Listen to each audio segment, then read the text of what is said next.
Hello, world. I just wanted to, I don't know if you can see behind me. I've got the glass door shut because of the moths and mosquitoes, but look at the view. Isn't that gorgeous? Oh, hello, daughter of mine. I love you too. It's just glorious out there. And then I realized as I was running around and doing things today, I wasn't running around that much. I was actually I did something that was just so much fun today. I ran a body process on my son, and it was amazing. And it was exactly when Dr. Dain was doing the reset call. Dr. Dain Heer, if you haven't heard of him, go find out. Wrote this amazing chewed up book called Being You Changing the World, and has a phenomenal reset, which I have to say, the reason I keep repeating, go get the reset, is he's got 10 calls. Turned out that it was 11 calls because he gifted the first one to everyone. You just have to sign up on the gifts link that should be below this video or in my bio if you're on Instagram.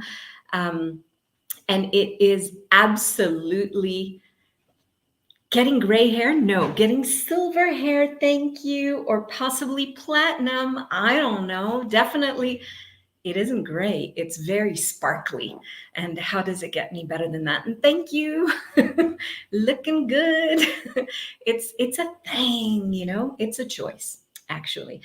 Speaking of gray hair, not gray hair, silver hair, aging and whatnot, I remember when my nephew was born. In Judaism, you know, a few days after a boy's birth, we have the circumcision. And in the circumcision, they do the official naming and all that stuff. So we were there for the event. You know, everybody's celebrating, everybody's getting together, a whole bunch of people, everybody's like praying and eating. And, you know, Jews get together, we eat. It's one of those things. And one of my uncles, his brother, who was very close with the family, and I'd seen him growing up. His birthday was always, I mean, it just happened to be. Mine was one day, his was the following day. And he kept asking me, wow, you look good. How old are you now? And I looked at him, I stopped and I said, you know, I have no idea. So let me see. I was born in this year. I was trying to calculate to figure out what my age was. And it's really funny because a lot of it is a state of mind.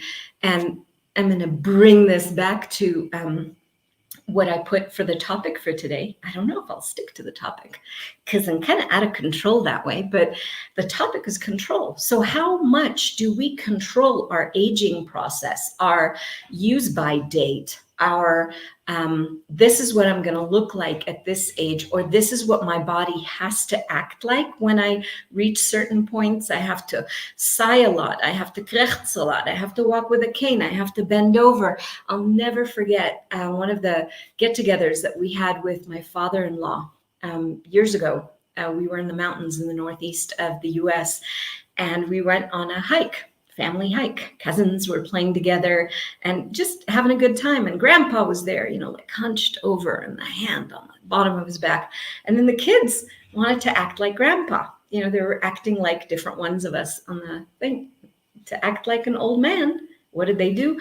Hunch over, begin to complain, do all the, they duplicated, they mimicked his choices. And when we do things like that, knowingly or unknowingly, we're actually programming ourselves to go a particular way. Control is programming in many, many ways. So when somebody like directs a lot of anger at you, when you're watching the news and you see these marches filled with hate and rage and vitriol and blame and screaming and shouting and, you know, banging on walls and doors and breaking things, what are they trying to do with all that aggression? Control you, to force you to see their point of view. When somebody is angry at you, when you've got a person who's, you know, always, some people use guilt, some people use blame, some people use anger. You've got different mongers, you know, of different sorts. But they do that to push their point of view upon you. Okay? And this is what's really cool. What's true will always, always, always make you feel lighter, make you feel more expanded. even if it sucks, even if it's wondering, will this person that I care about make it to their next birthday? And you get this like, no, they're going to be gone this year. It may not be pleasant. You may not want to know that, but knowing it creates a lightness. Being aware of a choice, being aware of what is true creates a lightness, like it or not, right? So it's not about having things be easy. In Access Consciousness, we speak about all of life comes with ease and joy and glory. Let me click for those of you guys who are on there you go. All of life comes with ease and joy and glory. And if you're on the YouTube channel, then you'll see that. So I don't know how to do that with Instagram. My apologies. So you get just the phone by the computer, that kind of thing on Instagram. Sorry, dudes. What was I going to say? Oh, yes. So that's one way that somebody gets to direct you to what to think and what to be and what to do. And one of the things that I mentioned in some of the previous musings, and it is so brilliant that I will mention it again, your body is this huge gift in your life. If you're willing to have the thank you, body, I'm so grateful you're my body. It will give you information on what is going on around you in the world. It will, I don't know if you guys have ever done this, walked into a room or something when people are angry and they might have, been upset but been quiet when you walked in, but you perceive this like, ugh, when you walked into the room. That's your body giving you information through your own body about what's going on there. You can feel people's angst, or sense people's angst, really, because our body gives us all of this information. It is a bit like a cat's whiskers, right? And the cat's whiskers go around, they kind of show it the world. They guide it as to what is where, etc. Your body is very much like those whiskers. It'll give you information about what's going on around you. It'll give you information. I don't know if you've had this as well, where you go and you're going to drive down a particular path, but you just get this like, no, I'm not going to go that way. I'm going to go in a different direction.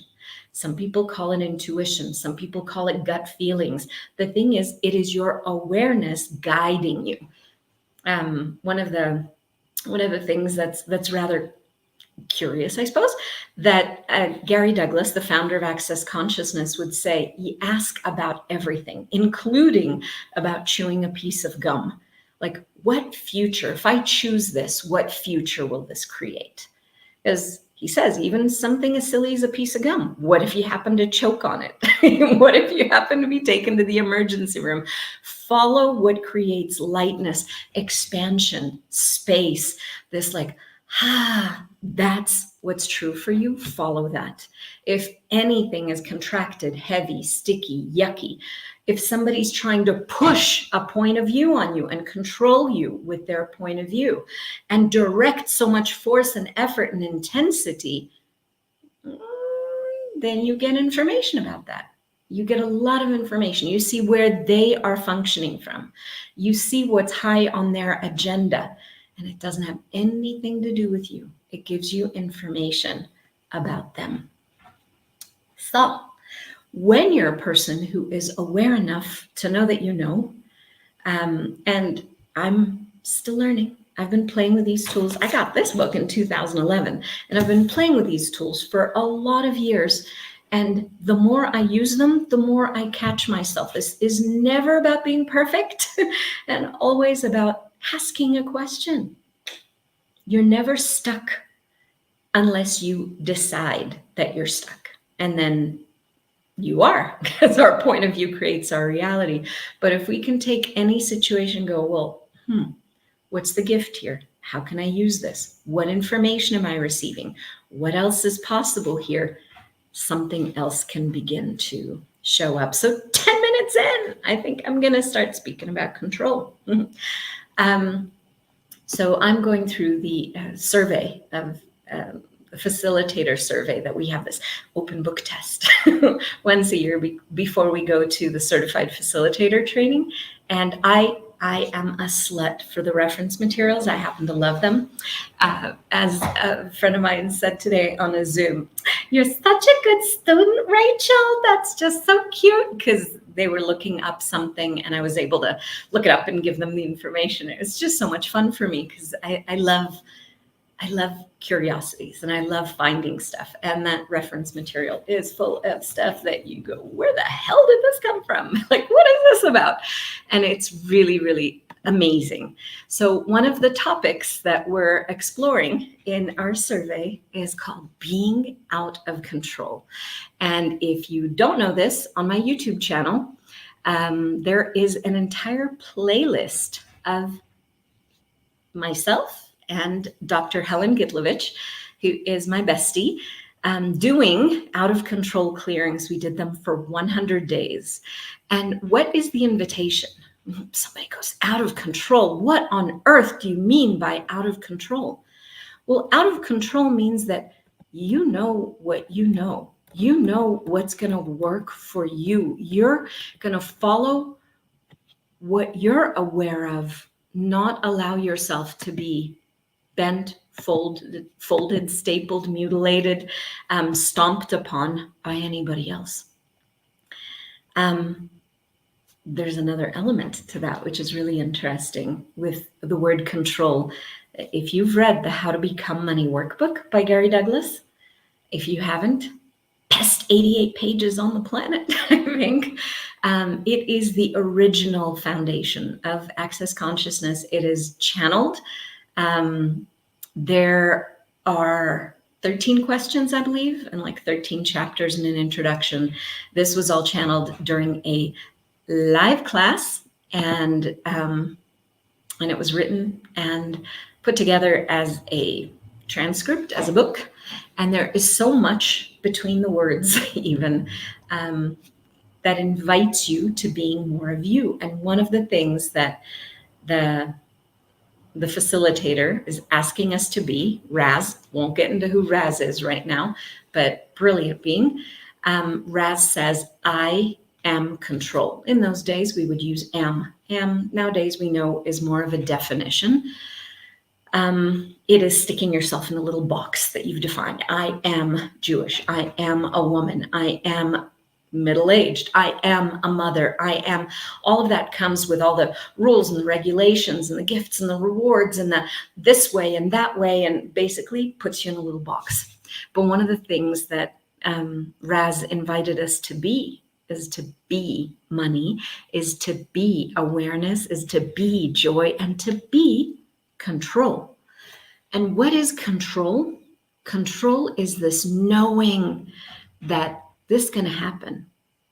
I don't know the way. See, controlling, to try to micromanage the universe, is to try to dictate. This can only come in this way.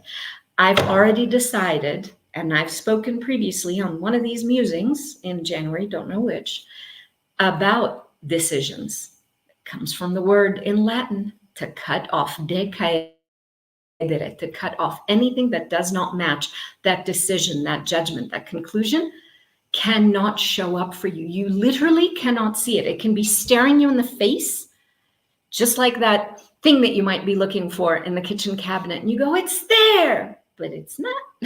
Well, it may be there, but you can't see it because you may be staring at it. It's right there, but it does not ding dong in your universe because you've cut off any willingness to see it, to acknowledge it, to receive it, to have it, to play with it. Nothing. You got nothing on it. You can't see it. You don't trust that there's anything there. If you've already decided that, for example, you live in a hostile universe, all the hostile shit in the world is going to be showing up on your doorstep to prove to you. We call it evidentiary contrivances. It will give you the evidence on a silver platter of how sucky this world or how hostile this world is.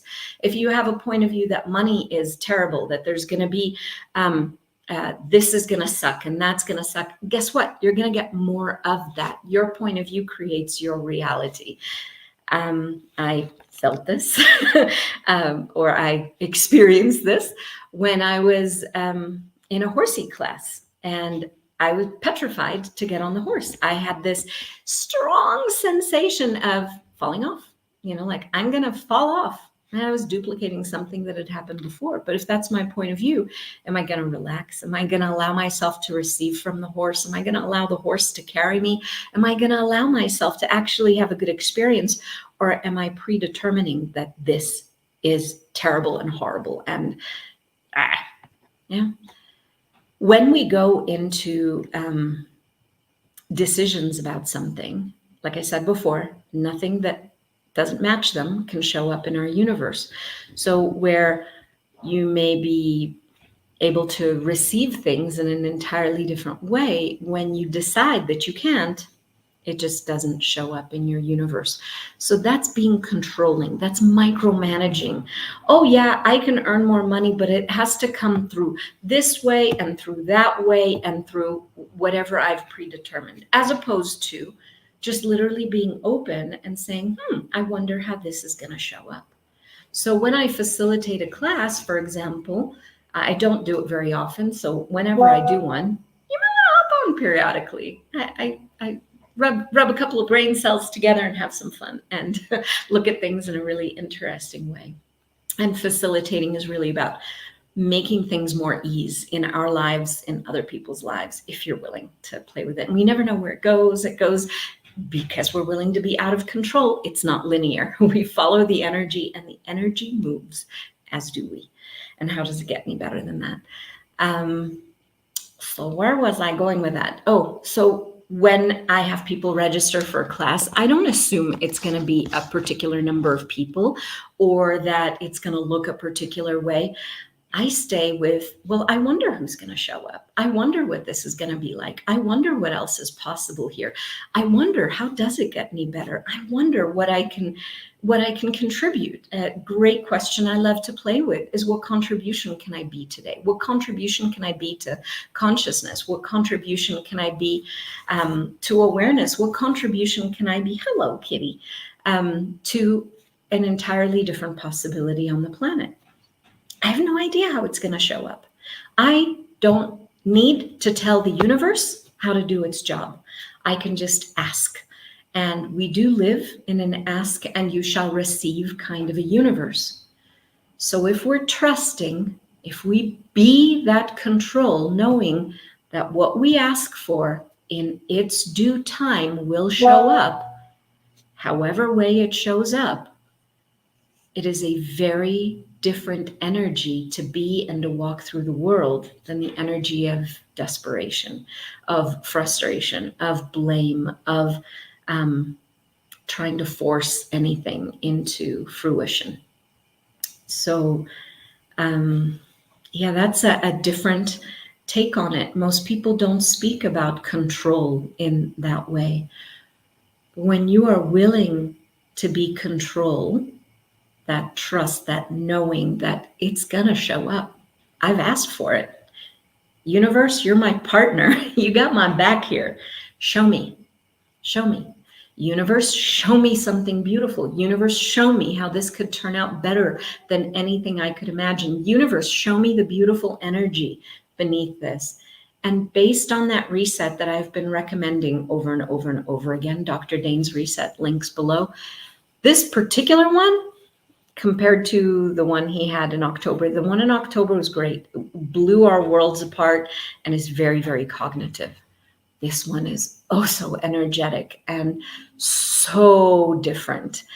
And I loved running a body process on my son called Restoration of Communion with Earth. And I was running this process on his body as Dr. Dain was facilitating.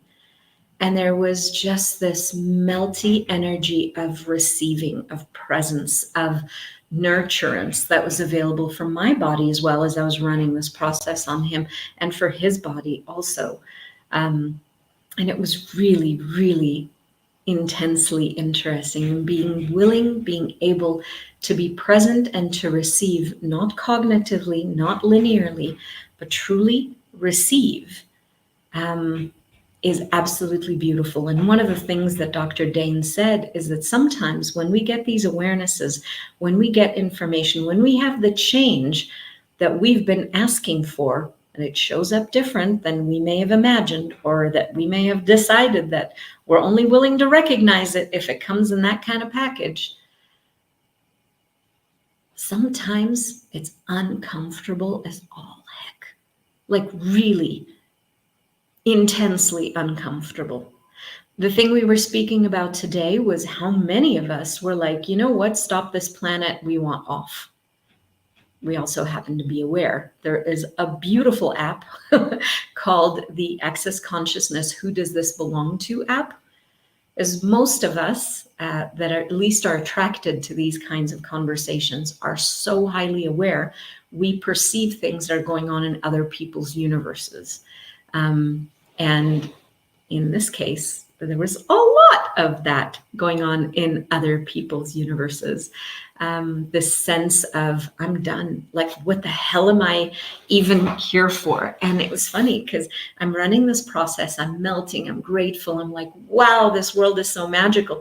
And there's this other voice, this other twist, this other thing going on in my world going, you know, I think I'm done. You know, I'm not interested in living in a world where people are so hateful, where people are so willing to blame and to point fingers and to rape and pillage and kill. And then I looked at it, how many lifetimes did I do that? Probably a fair bit. So, you know, destroy and uncreate, let that go. Who did that angst or that frustration belong to? And is that really mine? Or am I picking up on, like I said, our bodies are awareness of awareness units.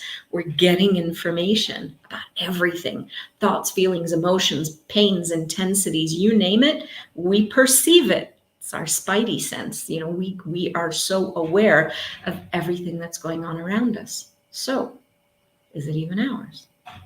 Great majority of things that we're perceiving aren't, but we make them super freaking relevant for us.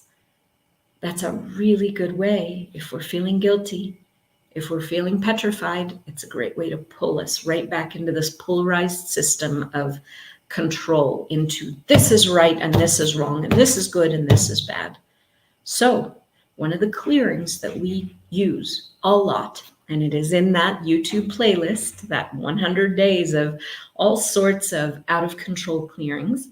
But the basic, the first one is what energy, what space, what consciousness, what choice, what magic, what miracles, what mysteries, what power, what potency, what possibilities can you and your body be to be out of control, out of definition, out of limitation, out of form, structure, and significance, out of linearities, and out of concentricities, with total ease, joy, and glory for all eternity. And anything that doesn't allow that times a godzillion, will you destroy and uncreate it all? Right and wrong, good and bad, pod and pock, all nine, shorts, boys, povads, and beyonds. Go to theclearingstatement.com if you don't understand the words that I've just said, or get thy butt to a bars class or a body process class, or a what else, or a facelift class, or any other introduction class that us Access Consciousness facilitators facilitate. They're pretty amazing, and you'll get a lot more information there. And you'll be able to actually not just get information, but look at where you're functioning and be able to clear things that are stuck in your world and be able to see other perspectives. So what else is possible when we're willing to be out of control, out of definition, out of limitation, out of the boxes that we've stuck the world into, stuck ourselves into, or allowed ourselves to be put into by other people? Those are all controls. Does that work for us? What if we were willing to know that we know, and to know what we know, and we were willing to actually follow our lightness, our knowing, our dreams, our desires, really, if you'd like to look at it that way. It's that stuff that, I'll have that. That works for me. I'd like to see that kind of thing in my universe. What if we'd be willing to include more of that rather than, no, I have to do it the way everybody's always told me I should. Rather than, those people are screaming and yelling and banging on the street, therefore they know better than my knowing. If it does not make you feel lighter, it is not true for you. So, what energy, space, consciousness, choice, magic, miracle, mystery, power, potency, and possibility can we and our bodies be to be so friggin' out of control, out of definition, out of limitation, out of form, structure, and significance, out of linearities, and out of concentricities with total ease, joy, and glory for all eternity. Anything that doesn't allow it, destroy and uncreate it all, please. Right and wrong, good and bad, pod and pock, all nine, shorts, boys, povads, and beyonds. Yes, I went on lots of tangents. Thankfully, that's one of my super capacities, being an ADD, ADHD kind of person. But at least I kept talking. I didn't run off and do dishes or anything. Oh, how does it get any better than that? It is a treat to be here with you, and I will see you tamale. Bye. Bye, y'all. Thank you.